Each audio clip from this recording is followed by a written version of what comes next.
मी अक्षय पाठक पुन्हा एकदा स्वागत करतो। आज आपल्याला इथं काही शिकायचं नाही। अनेकांचं आपण दिलेले अनेक मुलांनी जिल्हा न्यायालयाची जी काही एक्झाम आहे ती आपण ह्या ठिकाणी दिलेली आहे। मग जिल्हा न्यायालयाची जी काही एक्झाम दिली त्यावेळेस अनेकांना असा क्वेश्चन यायला लागलाय की रिस्पॉन्स शीट येते का नाही, का आचारसंहिता लागल्यामुळे ही बंद होती। एका मुलाचा मेसेज आला होता आपल्या विद्यार्थ्याचा की सर हे जे काही आचारसंहिता लागू आहे आता लोकसभेची निवडणूक आहेत, मग लोकसभेच्या निवडणुका चालू झाल्या म्हणजे त्याला त्याआधी आचारसंहिता लागली, मग आपल्याला जो काही हा जो रिझल्ट जो आहे तो खोळंबला जाईल का या ठिकाणी, रिझल्टचा बट्ट्या बोर्ड होईल का ह्या ठिकाणी, रिझल्ट जो आहे तो जो काही आहे तो ह्या ठिकाणी थांबवला जाईल का, असे अनेक क्वेश्चन मुलांच्या मनामध्ये जे आहे ते या ठिकाणी यायला लागलेत। पण ह्या ठिकाणी व्यवस्थित लक्षात घ्या, तुम्ही एक्झाम दिले, एक्झाम आपलं काय काम असतं, आपण अनेकांचं म्हणणं आहे की आता एक्झाम देऊन आपले जवळपास 11 दिवस झालेले आहेत, 11 दिवस झाले आणि अजून देखील रिस्पॉन्स शीट जी आहे आलेली नाही। रिस्पॉन्स शीट यायला पाहिजे होती ना इतक्या दिवसात, पण अजूनही आलेले नाही। म्हणजे जवळपास 11 दिवस एक्झाम होऊन देखील रिस्पॉन्स शीट येत नाही, म्हणजे अनेक मुलांना वाटू लागले की ह्यात पण काय घोळ होतो का, यामध्ये पण काही बट्ट्या बोळ होतो का, एक्झाम यामध्ये फुटते का। पण तसं काही नाही। ही जी काही एक्झाम आहे ही काही आपल्या शासनाने घेतलेली एक्झाम नाही। पहिली गोष्ट, ही न्याय व्यवस्थेची एक्झाम आहे, न्यायालयाची एक्झाम आहे। ह्यामध्ये कोणत्याही पद्धतीचा घोळ जो होत नसतो। ही एक्झाम TCS ने घेतलेली, सगळ्यांना माहिती आहे TCS ने घेतलेली आहे। ही जी काही कंपनी TCS कंपनी जी आहे ह्या कंपनीने ही एक्झाम घेतलेली आहे। मग TCS ने ही एक्झाम घेतलेली आहे असे असताना आपल्याला माहिती आहे की रिस्पॉन्स शीट जी ती यायला पाहिजे होती। ज्यावेळेस अनेक आपल्याला माहिती आहे की काही एक्झाम जे आहे TCS ने घेतल्याने 3-4 दिवसामध्ये रिस्पॉन्स शीट जी आहे ती आलेली होती त्या ठिकाणी। पण तलाठीची एक्झाम तुम्ही बघा, तलाठीची एक्झाम ज्यावेळेस घेतली शासनाने किंवा ह्या TCS ने घेतली त्यावेळेस रिस्पॉन्स शीट यायला थोडासा वेळ लागला का, त्यामध्ये अनेक ही जी काही प्रोसेस जी आहे, ही जी काही पद्धत आहे ही लॉंग टर्म प्रोसेस आहे, म्हणजे थोडासा वेळ ह्याला जास्त लागेल। त्यामुळे असं काही नाही की ही आपल्या जो काही आचारसंहिता लागली म्हणजे या ठिकाणी आपल्या रिस्पॉन्स शीट जी आहे त्या ठिकाणी अडकून पडेल, असं होत नाही का।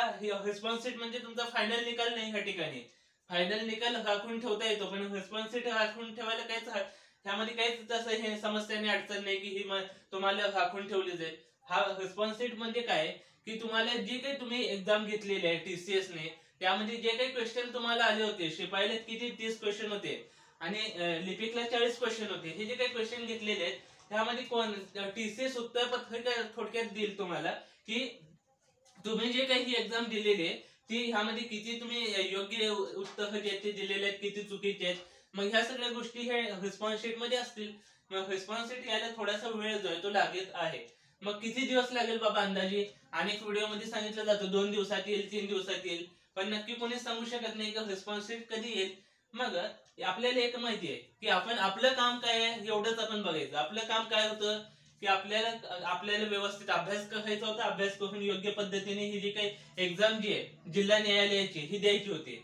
आणि आपण 5वी 10वीला किंवा कॉलेज लेवलला असताना आपण काय केलं की विद्यापीठाने जी काही एक्झाम घेतली ती एक्झाम फक्त आपण दिलेली आहे। आपलं काम काय आहे फक्त एवढं बघायचं, आपण एक्झाम द्यायची, व्यवस्थित अभ्यास करून एक्झाम द्यायची निकाल लावायचा की न लावायचा का सगळ्यांनाच पास करून टाकायचं हे ते विद्यापीठ बघेल किंवा TCS कंपनी बघेल ना की काय करायचं ह्यामध्ये।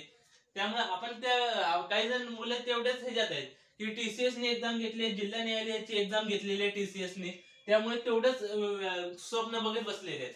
स्वप्न बघत न बसता पुढचा जो काही एक्झाम आहे हे लागेल ना लागेल, रिझल्ट पास होईल नापास होईल हा भाग पुढचा, पण आपला जो काही अभ्यास जो आहे हा जो काही बंद पडलेला आहे इतक्या दिवस 8-9 दिवस झालं, 10 दिवस झालं आपण अभ्यासच केलेला नाही। बघा ह्यामध्ये अनेक मुलांचा अभ्यास ह्यामध्ये थांबलेला आहे। त्यांना वाटतं की एक्झाम देऊन आले आपण, मग पुढचे स्वप्न बघत बसलेले आहेत, पास होईल नापास होईल, ही कशाला भीती पाहिजे आपल्याला। आपण एक व्यवस्थित एक्झाम दिलेली आहे हे आपल्याला माहिती आहे आणि व्यवस्थित एक्झाम दिल्यामुळे रिझल्ट जो आहे तो चांगलाच येईल आपला। आणि त्यामुळे बाकी गोष्टी ज्या आहेत त्याचा विचार न करता आपला अभ्यास हा कंटिन्यू असावा चालू, आणि ज्यावेळेस आपला अभ्यास कंटिन्यू असेल भले ह्यामध्ये आपलं सिलेक्शन नाही झालं चालेल, जिल्हा न्यायालयाची ह्या एक्झामला सिलेक्शन नाही झालं चालेल, पण बाकीच्या ज्या काही एक्झाम अजून भविष्यामध्ये जे काही आहेत त्यामध्ये आपले सिलेक्शन जे ते 100% झालं पाहिजे। आणि त्यासाठी जो काही अभ्यास जो आहे हा कंटिन्यू जो आहे तो तसाच चालू आपल्याला पाहिजे, आणि त्यामुळे आपलं सिलेक्शन होईल। त्यामुळे हे लक्ष काढून टाका की रिस्पॉन्स शीट कधी येईल, काय होईल। आणि हे जे काही एक्झाम आहे हे कुठल्या शासकीय एक्झाम नाही, ही एक्झाम कोणाची, न्याय व्यवस्थेची, जिल्हा न्यायालयाची एक्झाम आहे। जिल्हा न्यायालय जे ह्याची एक्झाम आहे ना ही, मग जिल्हा न्यायालयाची एक्झाम जी आहे ही कुठलीही शासकीय एक्झाम नाही, आपली शासकीय सेवा नाही, ही न्यायालयीन सेवेमध्ये येतं आपण. त्यामध्ये मग लिपिक असेल किंवा शिपाई हमाल जे काही पद होते हे कसे जिल्हा न्यायालय किंवा न्याय व्यवस्थेतील पद आहेत. त्यामुळे असं होत नाही या ठिकाणी की शासकीय लेवलला कसं की शासकीय काम 12 महिने थांब, हे सगळ्याला माहिती आहे. आता एक्झाम घेतलेल्या 6 महिन्याने रिझल्ट रिस्पॉन्स शीट सजी येईल. पण जिल्हा न्यायालयाचं तसं नसतं किंवा न्याय व्यवस्थेचं तसं नसतं. न्याय व्यवस्था जी आहे हिला एक न्याय व्यवस्थेचा प्रॉब्लेम काय, समस्या काय झाली, पद खूप त्या ठिकाणी वेकन्सी जे आहेत त्या रिक्त आहेत आणि त्यामुळे ही प्रोसेस लवकरात लवकर संपवून त्यांना जिल्हा न्यायालयामध्ये जे काही पद जे काही रिक्त झालेले आहेत, हळकामी पडलेले आहेत, ते पटपट भरून घ्यायचे त्या ठिकाणी. आणि ते भरून घेण्यासाठी त्यांना ही जी काही पद्धत आहे म्हणजे TCS ने जे काही एक्झाम घेतलेली आहे ती जी काही प्रोसेस जी चालू आहे आता सध्याला ती लगेचच त्यांना पुढे ढकलायची आणि म्हणजे पुढे चालू ठेवायची कंटिन्यू. आणि त्याचा रिझल्ट जो आहे, निकाल जो आहे तो लवकरात लवकर जेवढा शक्य होईल तेवढ्यात लवकरात लवकर जो आहे तो ह्याचा निकाल लावायचा आहे. का जिल्हा न्यायालय अनेक जिल्हे आहेत आपल्या इथं, तुम्हाला माहिती वेगवेगळ्या जिल्ह्यामध्ये ही वेकन्सी निघालेली आहे. काही मग जागा कमी जास्त असतील पण कसे वेगवेगळ्या सगळ्या जिल्ह्यामध्ये जवळपास ही वेकन्सी जे ते आलेली आहे. आणि हे कुणाच्या अंडर काम केलेलं आहे, कुणाच्या अधीन आहे, हायकोर्ट जे आहे आपलं बॉम्बे उच्च न्यायालय जे आहे ह्यांनी ही एक्झाम जी आहे ती घेतली, ह्यांच्या अंडर जे हे जिल्हा न्यायालय काम केलेलं आहे. आणि त्यामुळं आपल्याला लगेचच जिल्हा न्यायालयाचं असं नसतं शासकीय काम 12 महिने थांबत, तसं चालत नसतं न्याय व्यवस्थेला. न्याय व्यवस्थेचे जे काही डिसिजन असतात, निर्णय जे असतात ते झटपट असतात त्या ठिकाणी. त्यामुळे हे रिस्पॉन्स शीट कधी येईल ते येईलच, ती काही थांबून राहत नाही. भले आता आचारसंहिता लागू होईल काही दिवसातच, आपल्याला माहिती आहे की लोकसभेच्या निवडणुका ज्या आहेत त्या आगामी लोकसभेच्या निवडणुका आहेत. आणि त्यामुळं असं वाटतं की त्या आगामी लोकसभेच्या निवडणुकीमुळे जर आचारसंहिता आपल्या इथं ह्या ठिकाणी देशात लागू झाली की मग हा जो काही निकाल आहे म्हणजे रिस्पॉन्स शीट जो आहे ती या ठिकाणी अडकून पडेल. असं होत नाही. आता रिस्पॉन्स शीट म्हणजे तुमचं एक लक्षात घ्या, रिस्पॉन्स शीट म्हणजे फायनल निकाल नाही तुमचा. हा रिस्पॉन्स शीट जी आहे ही झाल्यानंतर ह्यामध्ये ज्या मुलांची नावं येतील किंवा जे मुले ह्यामध्ये बसतील त्यांना पुढचा जो काही टप्पा आहे आपला, ज्याला आपण काय म्हणतो पुढचा टप्पा कुठला, ह्याच्यानंतर कौशल्य चाचणी. कौशल्य चाचणी म्हणजे काय, ज्यांनी लिपिक साठी जे काही फॉर्म भरलेले आहेत त्यांना टायपिंग साठी बोलवलं जाईल, त्यांची कौशल्य चाचणी या ठिकाणी होईल. त्यानंतर जे काही शिपाई हमालचं जे काही पद होतं त्यामध्ये स्वच्छता चाचणी जी आहे, ज्याला साफल्य चाचणी पण म्हणतो आपण, स्वच्छता चाचणी जी आहे ही या ठिकाणी आहे. म्हणजे हा काय रिस्पॉन्स शीट आली नाही म्हणजे हा जो काही किंवा ही आली म्हणजे हा फायनल निकाल नाही तुमचा. रिस्पॉन्स शीट ही एक फक्त उत्तर पत्रिका असल्यासारखं आहे. आणि रिस्पॉन्स शीट मध्ये ज्यांची नावं बसतील, ज्यांना ह्यामध्ये चांगले मार्क पडतील त्यांना पुढचा जो काही टप्पा आहे आपला कौशल्य चाचणी किंवा स्वच्छता चाचणी, साफल्य चाचणी ह्यासाठी बोलवलं जाईल. मग त्यामध्ये तुम्हाला चांगले कुणाला जास्तीत जास्त किंवा चांगले मार्क पडतील त्याला मग मुलाखतीला बोलवलं जाईल. त्या ठिकाणी मुलाखत जी आहे तुमचा इंटरव्ह्यू ज्याला म्हणतो आपण, मुलाखत जी आहे मुलाखतीला ह्या ठिकाणी बोलवलं जाईल. आणि मुलाखतीमध्ये ज्याला चांगले मार्क पडतील त्याचं सिलेक्शन फायनल यादीमध्ये होईल. हा मग ह्यामध्ये एवढं होऊ शकतं हे समजा आचारसंहिता लागू आहे त्यावेळेस तुमचं जे काही फायनल यादी जी आहे तुमची म्हणजे मुलाखत झाल्यानंतर जी काही फायनल यादी आहे त्यांना लगेच आपल्याला बोलवायचं तिथं न्याय व्यवस्थेमध्ये कामाला, अशा लोकांची यादी ह्या ठिकाणी आपल्याला राखून ठेवली जाईल. पण रिस्पॉन्स शीट जी आहे ती राखून ठेवण्याचा काय संबंध नाही.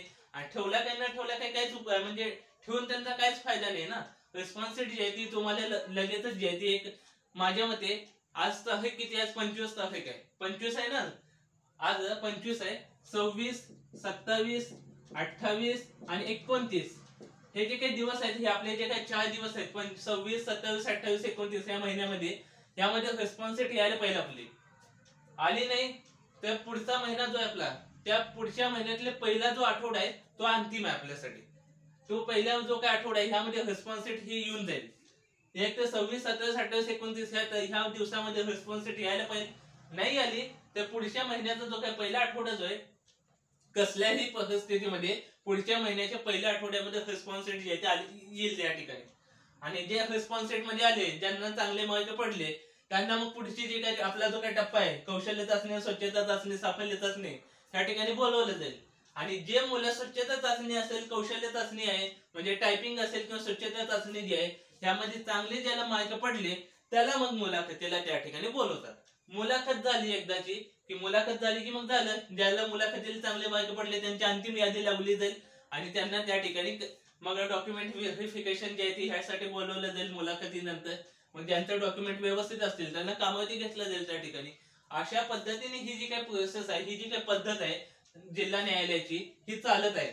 सध्याला त्यांच्याकडे रिझल्ट जो आहे म्हणजे हे जो काही रिस्पॉन्स शीट जी आहे ती त्यांची बनवून झालेली आहे, फक्त ते डिक्लेअर व्हायचं राहिलेलं आहे. आणि ते 4-5 दिवसात जे 26, 27, 28, 29 हा जे काही 3-4 दिवस आहेत आपले, या ठिकाणी हा रिस्पॉन्स शीट जी आहे ती येऊन जाईल आपली. आणि नाही आली तर पुढच्या आठवडा जो आहे तो 100% पुढचा जो काही पुढच्या महिन्याचा जो काही पहिला आठवडा जो आहे या ठिकाणी रिस्पॉन्स शीट जी आहे ती आपली येऊन जाईल. या ठिकाणी येऊ शकते. या ठिकाणी असं काही नाही की 6 महिने थांब असं आपलं नाही. या ठिकाणी हे जिल्हा न्यायालय आहे, हे पहिल्यांदा लक्षात घ्यायचं. मग या ठिकाणी पद पण ह्यावेळेस चांगले आहेत. पद किती आहेत आपल्याला या ठिकाणी? आहेत पद आपल्याला. पद किती आहेत? त्यामध्ये जे काही शिपाईचं जे काही पद आहे या ठिकाणी आपलं, हे पुसतो मी.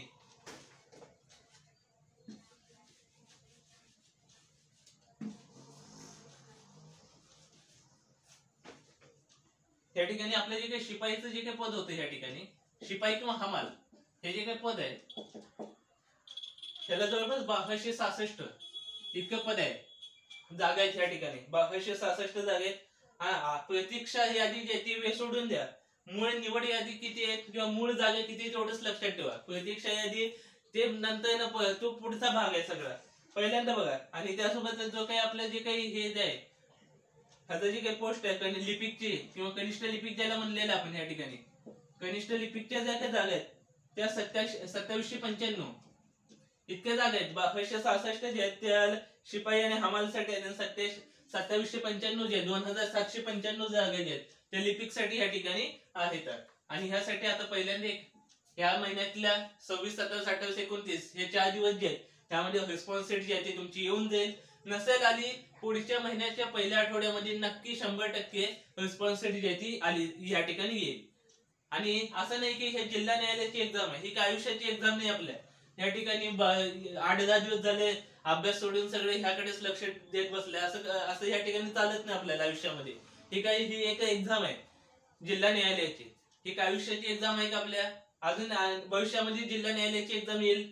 आणखी वेगवेगळ्या ज्या काही एक्झाम आहे, शासकीय एक्झाम ज्या या ठिकाणी येतील.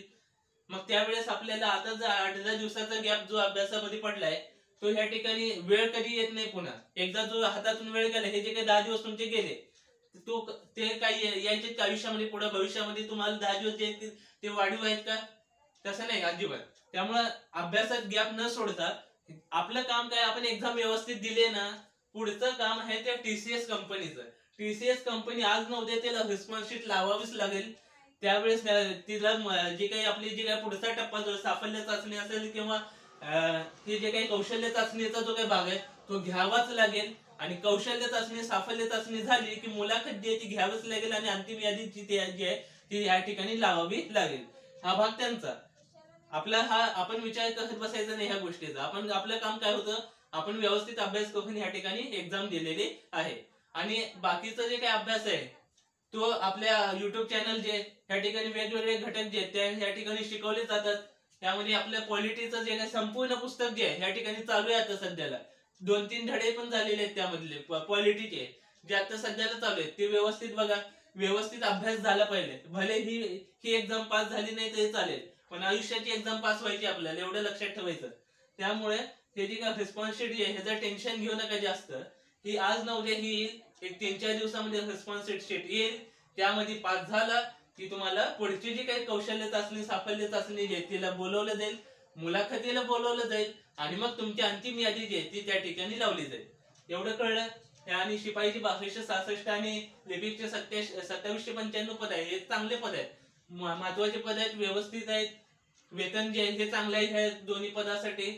आणि असं नाही की शिपाईचं पद आहे द्यायचं का नाही, फॉर्म द्यायचं का नाही पुढे, असं हा प्रश्न पहिल्यांदा सोडून द्या. शिपाई असेल, आजकाल हे खूप अवघड झालेलं आहे. शिपाई का शिपाई, पहिल्यांदा पद घ्याये. एकदा सापडले हे रिस्पॉन्स शीट आली, नाव बसलं की तिथं जावा मुलाखतीला किंवा जी साफल्य चाचणी असेल त्या ठिकाणी. शिपाईचं मी शिपाईच कशाला देऊ एक्झाम ते सोडून द्या पहिल्यांदा. असं अनेक मुलांचं मत असतं मी शिपाईला बसलेलं आहे, मग शिपाईचं एक्झाम ह्यावेळेस मी पास होत आलेलं आहे, मग पुढच्या वेळेस PSI देतो लगेच, असं म्हणलं तर आयुष्यभर माती खाल. त्यामुळं व्यवस्थित पहिल्यांदा जी काही शिपाईची जी काही एक्झाम आहे, भले तुम्हाला जर पास झाला तुम्ही या ठिकाणी तर ती पहिल्यांदा एक्झाम पास झाल्यानंतर ही पद घ्या आणि नंतर पुढची जी काही एक्झाम आहे ती देत बसा आयुष्यामध्ये. त्यामुळे आणि व्यवस्थित जो काय हा अभ्यास जो तो कंटिन्यू चालू या ठिकाणी असू द्या. आणि ज्यावेळेस रिस्पॉन्सिबिलिटी येईल त्यावेळेस पहिला व्हिडिओ आपला जो आहे तो युट्यूब वरती असेल. त्यामुळे आजच जे काही चॅनल आहे आपलं ते सबस्क्राईब करून ठेवा आणि बाजूला असलेलं बेल आयकॉन दाबा. त्यामुळे तुम्हाला बघत बसावं लागत नाही की युट्यूब मध्ये की आलंय का नाही, रिस्पॉन्स रेट काय होईल. ज्यावेळेस येईल त्यावेळेस व्हिडिओ जो आहे तो तुम्हाला त्या ठिकाणी नोटिफिकेशनला पडलेला असेल. त्यामुळे हे व्यवस्थित लक्ष द्या आणि अभ्यास जो आहे तो तसाच आपला कंटिन्यू चालू ठेवा. ओके, लक्षात आलं. अभ्यास सोडायचा नाही आपल्याला. मधले जे काय 8-10 दिवस आता जे नुकसान झालेलं आहे ते काय आपल्या आयुष्यात येत नाहीत आता. पण ह्या पुढचे जे काय 8-10 दिवस आहेत किंवा हे 4-5 दिवस जे आहेत ते लागतील न लागतील किंवा पुढचा आठवडा यासाठी पुढच्या महिना उजेडेल ह्यासाठी ह्या गोष्टी आपल्याला ह्या गोष्टीचा विचार करत बसू नका की आज ना उद्या ह्या गोष्टी व्हायच्याच आहेत. प्रतीक्षा यादी म्हणजे रिस्पॉन्सिबिलिटी जी ती येईलच. साफल्य चाचणी जे कौशल्य चाचणी हे होईलच तुमची. त्यासोबत तुमची मुलाखत होईलच. अंतिम निवड यादी लागेल. त्यामुळे आचारसंहितेचा किंवा ह्या गोष्टीचा कोणताही संबंध नाही. त्यामुळे अभ्यास कंटिन्यू चालू असू द्या. रिस्पॉन्सिबिलिटी ज्यावेळेस येईल त्यावेळेस तुमच्या नोटिफिकेशनला व्हिडिओ जो तो पडलेला असेल. आणि व्यवस्थित जे आहे ते अभ्यास कंटिन्यू असू द्या. आपल्या चॅनलला सबस्क्राईब करून ठेवा ज्यामुळे तुम्हाला वेगवेगळ्या जे काही विषय आहेत ते व्यवस्थित तुम्हाला शिकता येईल त्या ठिकाणी. समजलं. व्यवस्थित अभ्यास चालू असू दे तुमचा आणि तुम्हाला भावी जीवनासाठी तुम्हाला भावी जीवन जे आहे ते तुमचं व्यवस्थित जावं. आणि ह्यासाठी तुमचं देखील सगळ्यांचं म्हणजे सगळ्यांचं जेवढे काही आपले मुलं आहेत ज्यांनी कष्ट केलेले आहेत त्यांचं सगळ्यांचं ह्या ठिकाणी निवड यादी जे रिस्पॉन्सिबिलिटी जे आहे त्या ठिकाणी नाव यावं एवढीच अपेक्षा आहे. ओके, धन्यवाद.